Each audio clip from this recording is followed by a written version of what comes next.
Hello everyone and welcome back to another episode of The Clueless Founder. Today I have the honor and the privilege to have none other than Taimé Schrickker, yes, my wife, on the couch sharing her story about building a business called Opulence by Design. If you are in the creative space and you want to be able to take your business forward and learn from an industry expert, this is your moment. So sit back, relax, take some notes, and then head down to the comments and give us your feedback. Let's get going and let me introduce Taimé to the world. Hello Taimé and welcome to the Clueless Founder Couch. Thank you for joining me and for giving me your time. I'm very, very honored to have you here. This is going to be probably one of my favorite interviews to do this week. So I'm looking forward to seeing what we unpack and how this goes. But for anybody that's watching right now, don't you just want to introduce yourself? Tell us a bit about your brand and what you do. Yeah, and then let's take the conversation from there. Who am I? I am Taimé, also known as Taimé, also known as Tam, depending on where you fall on my closeness spectrum. Yeah, I'm the founder of Opulence by Design studio that specializes in visual identity development and also web design. So with all those names, Taimé, Tam, Sugar Plum, I don't know what other names are in there, but before we jump into your business, give us a little bit of insight into the woman behind the brand. Like what are your interests? Who are you? What do you like doing? Well, first and foremost, I'm a child of God. I am a wife, a mom, a daughter, a sister, aunt, friend, business owner, all of All the the things. hats that women wear, yeah. All of the things. Yeah, I enjoy all things creative.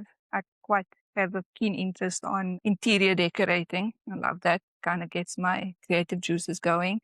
I love walks on the beach and also just zoning out and with an adult coloring book. That's something that That's also cool. interests me. I see a lot of people that's becoming a little bit of a trend lately. Like it's the one with the fine details. Yeah, it's a nice way to actually just unplug and turn your brain off, listen to music, listen to a podcast, just zone out and be in the moment. That's cool. Adult coloring books. Okay, that's definitely on the list for gift ideas.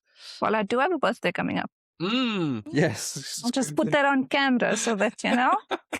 Good to know. Any good books that you're reading? Well, at the moment, I'm reading a book by Levi Lasko called Blessed or the Spiraling. It's a book about kind of midlife.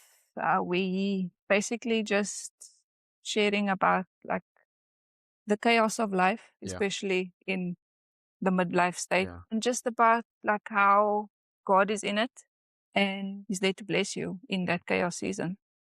Anything that stood out in the book that you think is your moment that you're holding on to? For me, I'm finding that I'm connecting with Him on that level because, like I say, I'm in that chaos season right now. Let's change gears a little bit. I think a lot of the viewers that are watching the show are usually watching to find out how your business building is going. So let's talk about Opulence by Design. Why did you start Opulence by Design? What was the decision or the cause there? My career in design started 2008 officially. I started out in the agency space, below the line agency. That kind of exposed me to working with a lot of brands, different kinds of industries and things. I started out there.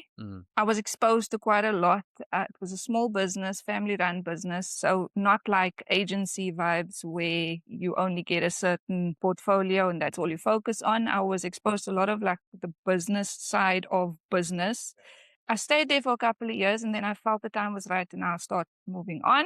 And I moved into the corporate space and went into the corporate world, worked for various industries, medical, pharmaceutical. I was in investments and finance. And over recent years, I've actually landed up in the hospitality space. So I've got a wide range of industry knowledge and experience and how creative fits into all of those different kinds of industries. I always did side hustle design work while I was working full time. And as seasons started shifting, we landed up in the pandemic and lot of people were reevaluating their Everybody life was side hustling. decisions. And I kind of had to prioritize what I needed to focus on. And unfortunately, at that time, my business had to fall short. And I it unfortunately was just one of those things that I had to let go of in that season. Then, about 3 years ago, I felt the stirring to pick it up again, but not under the same umbrella and the same branding. I felt stirred to, under a prophecy that was spoken over me a few years before that, start a new brand based off of that prophecy that came out. So I named my business based off of that prophecy. Opulence was a word that came out strongly in there. And that's how the name Opulence by Design was conceived. About 3 years ago, felt a strong stirring to take a leap of faith and just do this full time. So I landed up reversing and leaving the full time for picking up the side hustle full time. Let's maybe unpack that a little bit more, if we may. I think that's a very interesting point that you raised, because you had a full-time corporate job that you left for your side hustle that was kind of growing and getting going on the side.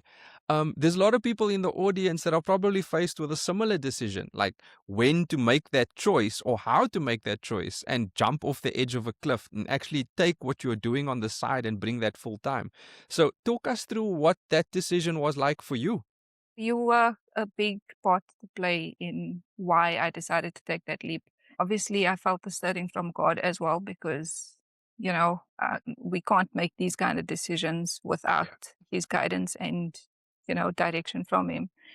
But I felt like something was missing in my 9 to 5. Not that the job wasn't fulfilling, but I felt as though I couldn't ignore it. And since then, there's always been work over this past 2 years. I'm in it now full time, 2 years. I've always had work, thank God. Yeah. And if it wasn't from God, I wouldn't still be provided for. Yeah. So it was basically just about taking that leap of faith and seeing where it's going. Thanks, Tammy. I think that's a really interesting point of view, and I'm sure a lot of people are probably resonating with that same kind of decision right now. Let's maybe change gears right now and focus on Opulence by Design. What kind of projects are you working on right now that's interesting? I was recently approached by a new client who was referred to me by somebody else that I worked with previously. She's been in her industry for now nearly 20 years. Her business has been operating for that long. She's finding herself in a space now where the business is shifting gears. It's picking up, it's going into different spaces and territories right now. And she needs her brand to come along to level up in that space now. So she's approached me to help her strengthen her brand so that she can now actually fully market and expose her brand with pride in the market. That's interesting. Let's maybe circle there a little bit, if we may, because on the one side of the scale, you have these brands that go through the exercise that come up with their corporate identity, and it's a set it and forget it kind of exercise. And then all the way on the other end of the scale, they go through massive exercises to rebrand. And for the customer, all we see is that the logo changed by 3%. Talk us through that exercise and why that's necessary. Definitely, because sometimes when brands are originally put together, it's maybe on a low budget or it's for a specific need at that time. But as needs grow, your brand needs to evolve with your growing business. So sometimes subtle tweaks is all it needs to be able to maybe get into the digital space where brands need to be a little bit more bold and visible when, let's say, it's being used on an app icon, for instance. So fine doesn't always work necessarily in the digital space. So you need to evaluate, like I say, where your brand is coming from, but also where you're going. And those refinements then basically filter off whatever your strategy is. So it's not always a complete rebrand that's maybe necessary. Refinements are also something that, needs to just evolve with your brand. Maybe let's talk about new trends. So AI is a huge conversation piece right now, especially AI in design. So we're seeing a lot of apps pop up where anybody can design elements using AI and agentic AI and all these different features and functions that are available in software out there for you to rapidly create and to create almost automatically. I think is a thing. I am still a huge advocate that small businesses should be leveraging off of AI. You should be building automation. You should be building agents in your business to make sure that you can compete at a larger scale with some of your competitors. So I'm a huge advocate to say, yes, incorporate AI. And I'm going to be the one that's probably going to be shouting about AI the loudest. But what does that mean for your space, for design?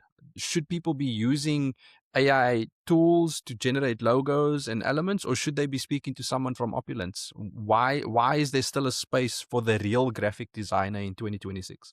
Well, AI has got its place and it's a great tool for researching and for ideation in the creative space, in my opinion. Mm, It can definitely do what a designer does, but there are still limitations to AI today.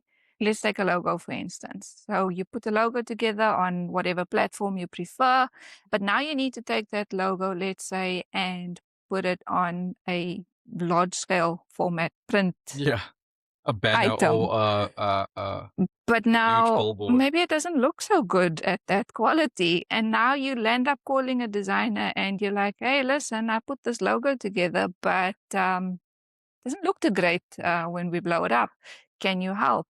And the designer will then land up having to recreate that logo to be able to make it scale for large format, for instance. Although the world is largely digital, there is still that need for print. And I think there will always be, Yeah, if you think of physical. packaging, for example, that will never really turn digital. You will always have a physical product that you take off the shelf as a consumer and use. So there is a space for AI, but there is still a space for us as creatives. I think the lower level work like churning out like content for social media, that can largely be leveraged off of AI. Yeah. But still putting together the overall structure of what that looks like as a big picture on social media for brands, as an example, still requires human intelligence where that's concerned. Yeah, and I think I'm gonna put this to the audience and go, what is your feedback on the creative elements of AI? So it's definitely evolving and developing, and there's new features and functions that are coming out.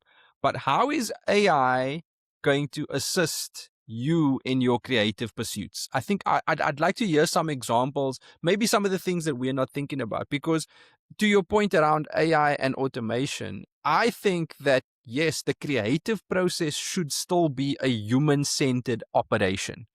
It's not something that we can give off or away or automate and have it recreated by a digital machine just yet. Where I think, in my opinion, AI is able to help us and move us forward is the repetitive tasks. The idea of placing text in a certain place on a screen and then gets sent off to social media. The creation of those things could be automated. The distribution of those things could be automated. The monitoring of the analytics around that could definitely be automated. And there's a lot of tools out there that can help us in those spaces. And that's my opinion of how AI can kind of speed up, like you say, the creative process, because it takes away the admin or the repetitive exercises that you do. I'm still a huge advocate to say, bring AI in, especially if you want to learn a craft.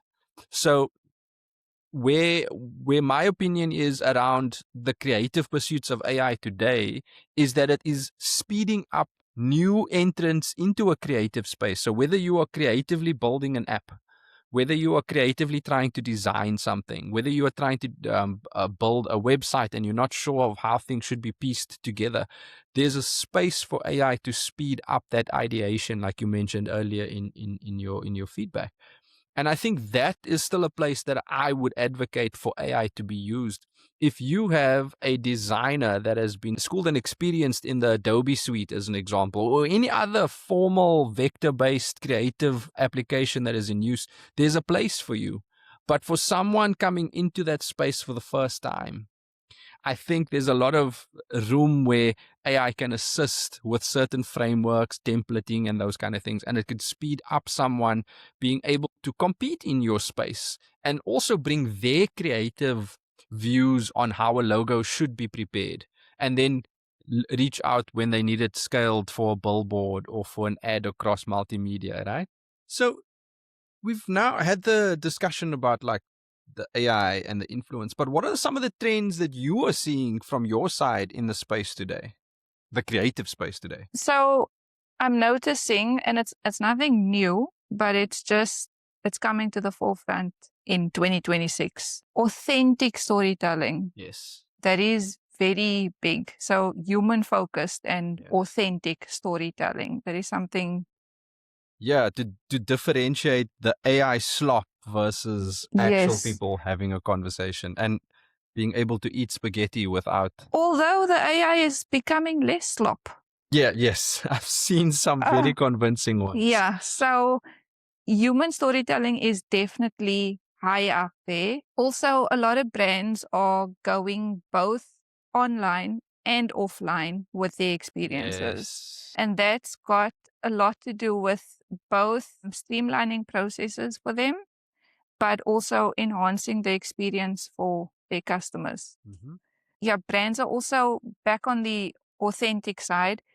Brands are also tapping into feelings of nostalgia.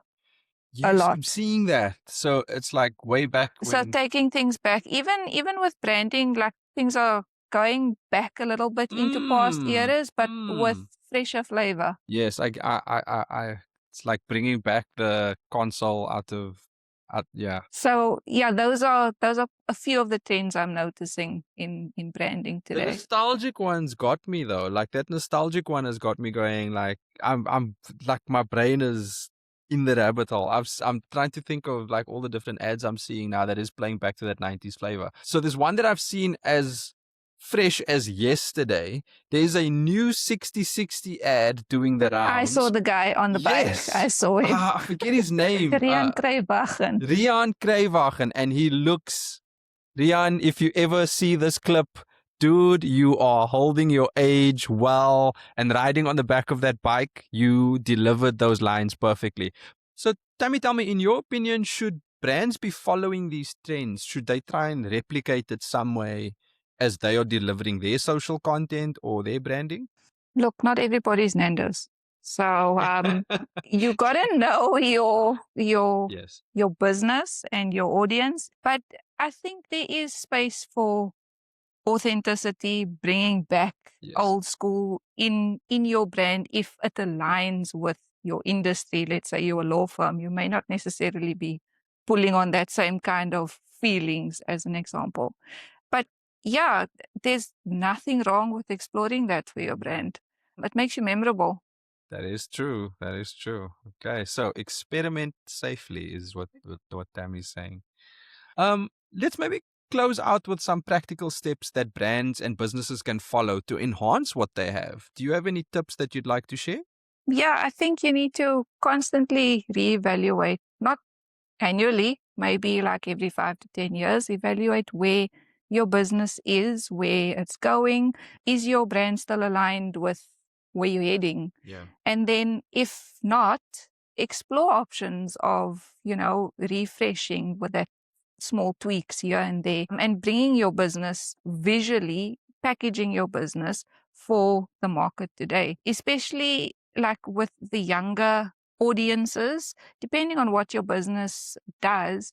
Younger audiences like sustainable approaches and businesses that they can trust with sustainable practices. So how does your business compare Mm. to these practices, but also how is it going to hold up with the newer generation that is actually going to land up buying into.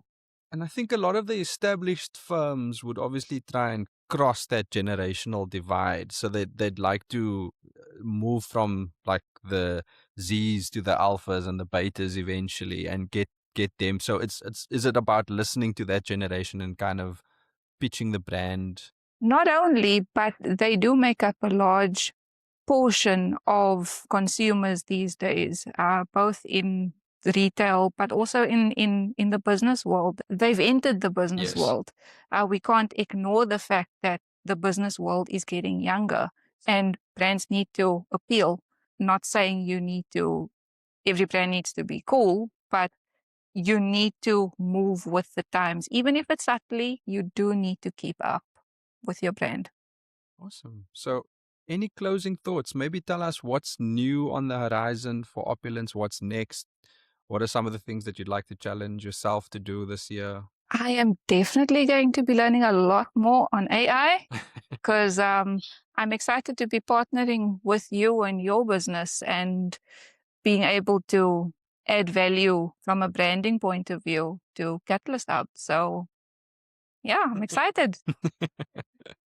As am I, as am I. So there you have it, ladies and gentlemen. Thank you very much for watching. Thank you for tuning in. If you've got this far and you want to have your brand evaluated or you want some input from the lady on the couch right now, there will be links in the descriptions below in order for you to get in touch with Opulence by Design. This is also, yes, the Clueless founder. And again, it's messy. It's all over the place. We are learning as we go and we are trying to make a success out of it, as I hope you are too. So please do like, comment, and subscribe. Give us your feedback on this episode. Reach out to Taimé and the team to see how they can assist your brand. And I'm excited to share what's coming up in the next couple of episodes. So I do hope that you're going to come back. I do hope that you will give us some feedback on how we're doing. And thank you very, very much for tuning in. I am always your Clueless founder, and thank you for watching.